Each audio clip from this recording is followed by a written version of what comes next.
കാലത്തിന് മുൻപേ ചിറക് വിടർത്തി പറന്ന ചരിത്രശില്പികളുടെ മുൻനിരയിൽ പ്രധാനപ്പെട്ട ഒരു വ്യക്തിയാണ് വിശുദ്ധ ചാവറ കുര്യാക്കോസ് ഏലിയാസ്. ജനഹൃദയങ്ങളുടെ ഉള്ളിലേക്ക് അക്ഷരദീപത്തിന്റെ വെളിച്ചവുമായി അവരുടെ അന്ധത അകറ്റുവാനായി കടന്നുവന്ന വിശുദ്ധ ചാവറ പിതാവിൻ്റെ മഹനീയ സംഭാവനകളിലൊന്നാണ് ഒരു നല്ലയപ്പൻ്റെ ചാവറുൾ. ചേന്നങ്കേരി ഇടവകക്കാരനായ ചാവറ കുര്യാക്കോസിൻ്റെ മകനായിട്ടാണ് അദ്ദേഹം ജനിച്ചതെങ്കിലും തൻ്റെ തറവാട്ടുകാരോടും കുടുംബക്കാരോടും ബന്ധുജനങ്ങളും താമസിച്ചിരുന്ന കൈനകരിപ്പള്ളി ഇടവകയിലെ ജനങ്ങൾക്ക് വേണ്ടിയിട്ടാണ് ഒരു മരണശാസനമെന്നോളം ഒരു നല്ലയപ്പൻ്റെ ചാവറുൾ അദ്ദേഹം എഴുതിയുണ്ടാക്കിയത്. താൻ മരിച്ചാലും ഈ കൈയെഴുത്ത് ഒരിക്കലും മരിക്കില്ല എന്ന് അദ്ദേഹം വിശ്വസിച്ചു. അപ്രകാരം തന്നെ സംഭവിക്കുകയും ചെയ്തു.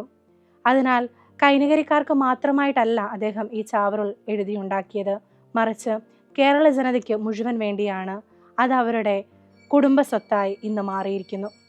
മനുഷ്യരെ എങ്ങനെ സ്നേഹിക്കണം, മാതാപിതാക്കളെ എങ്ങനെ ബഹുമാനിക്കണം, കുടുംബ പ്രാർത്ഥനയിൽ എങ്ങനെ പങ്കെടുക്കണം, സ്നേഹിതന്മാരെ തിരഞ്ഞെടുക്കുന്നതിൽ എത്രമാത്രം ശ്രദ്ധയുള്ളവരായിരിക്കണം, പെൺകിടാങ്ങളെ എപ്രകാരം പുണ്യത്തിൽ വളർത്തണം എന്നൊക്കെ തൻ്റെ ചാവറിലൂടെ അദ്ദേഹം പങ്കുവയ്ക്കുന്നു.